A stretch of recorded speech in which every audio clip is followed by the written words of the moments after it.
Gentleman from Illinois is recognized for 3 minutes. I thank the gentleman for yielding. This bill, our first in 3 years, will strengthen the oversight of the intelligence community, require reports on the administration's compliance with the Detainee Treatment Act, and reduce the overall number of contractors employed by intelligence agencies. But for me, the most important element of this bill, the main reason I am supporting this conference report, was added just 1 week ago during conference. When the Intelligence Oversight Committees gathered to consider the conference report, we inserted an amendment that would require all intelligence agencies to comply with the U.S. Army Field Manual on interrogations. This would mean no more torture and no more questions about what the CIA is allowed to do behind closed doors. The Army Field Manual is unclassified and explicitly prohibits waterboarding, use of hoods, electric shocks, and mock executions. The military has voluntarily imposed these restrictions upon itself, and now we must impose the same rules on the intelligence community. I'm a new member of the Intelligence Committee. The Speaker called me at the beginning of this session and asked if I would serve my country by joining this important and distinguished group, and I consider my work on this bill to be just that. The intelligence agencies we oversee operate in the shadows, and on the Intelligence Committee we learn about policies and priorities and problems that no one in the broader public will ever see.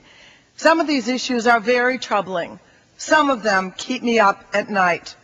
The question of interrogation techniques is one of the most important I have dealt with on the committee, and I'm gratified we're having this debate today in a public forum.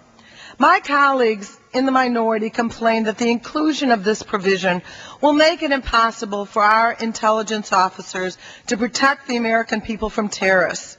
As a member of the Intelligence Committee, I assure you that those claims are false. But don't take my word for it.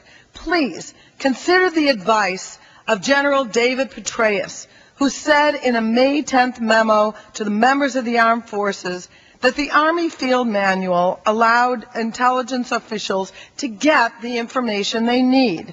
Among the things he said is, quote, "Our experience in applying the interrogation standards laid out in the Army Field Manual on Human Intelligence Collector Operations that was published last year shows that the techniques in the manual work effectively and humanely in eliciting information from detainees." If we don't pass this bill with this provision, how can we assume the moral authority to criticize Burma or any other nation for its treatment of prisoners? In the end, we have hurt our own country and undermined the real source of our strength, the rule of law and the sanctity of our Constitution. Gentleman's time We're has fighting expired. for the soul of our country today. I urge the adoption of this bill, and I yield back the balance of my time. Gentleman's time has expired.